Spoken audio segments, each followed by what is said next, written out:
Hey everybody, this is Cathryn here from the Western Montana Mycological Association. We've missed everybody this last year and look forward to having some events coming up in the near future, hopefully. But we wanted to start off by showing you a little project here that we've had going for the last 2 years or so at the Missoula Urban Demonstration Project. We've been taking particle board from construction waste and mixing it with spent mushroom substrate here. It digests the urea formaldehyde, detoxifies the particle board, and reduces the waste volume incredibly.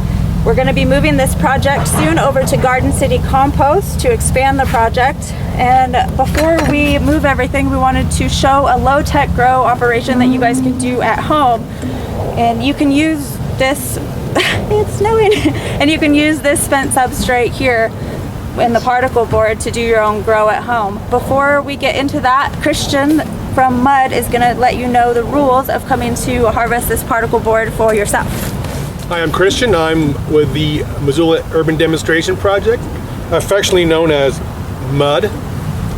We're here at 1527 Wyoming Street, and if you wanted to come by the site to pick up a sample or anything like that of this project, we ask that you do it only when we're open.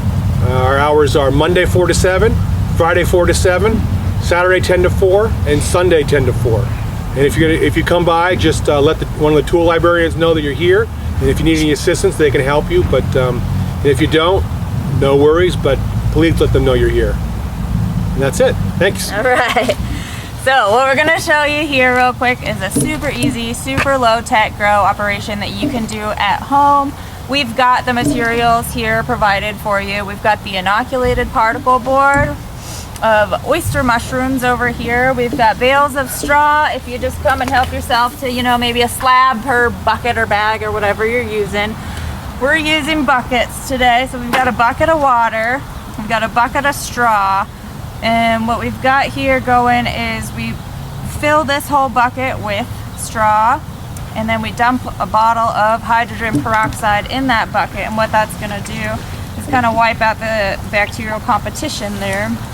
You're going to want to let that sit for probably an hour, a couple hours, weight it down with a rock to keep the straw fully submerged.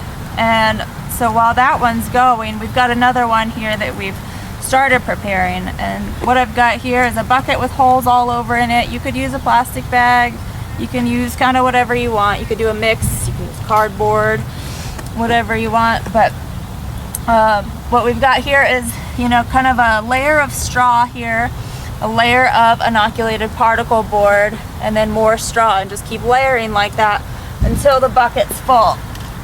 So got some of the inoculated particle board busted up over here. You don't need as much as I'm using, but there's plenty here, so you might as well go heavy.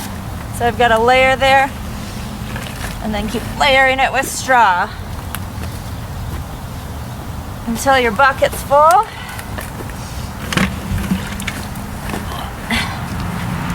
Voila. Yeah. And that's it. Now Larry's going to talk about his cold water pasteurization on wood chips over here as well. All right. This is an alternative way that doesn't involve using hydrogen peroxide or anything.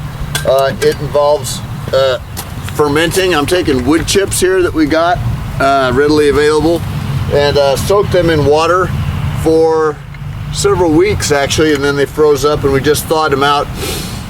The anaerobic fermentation has a certain smell to it.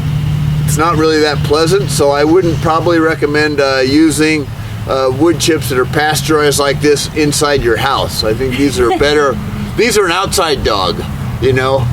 So we'll put that, and I just doing the same thing Cathryn did. I got a nice mycelium thick chunk of particle board here. You got a nice big bit there, and I'll break that up a little bit.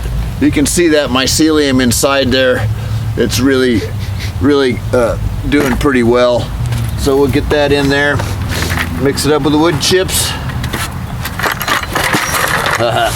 Drop it a couple times, that helps. And there you go. It's inoculated.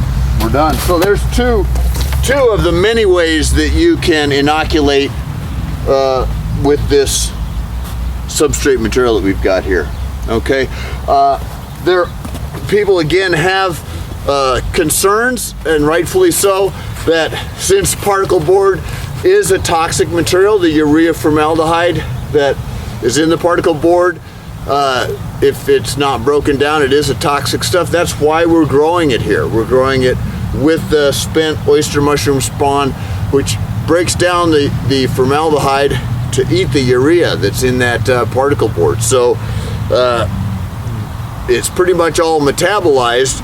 That's why we're using it as a substrate, and then you grow it on a fresh, clean substrate for the mushrooms that you'll be eating. So, peroxide at work. So that's yeah, you're. It sounds like a volunteer to me. Yeah.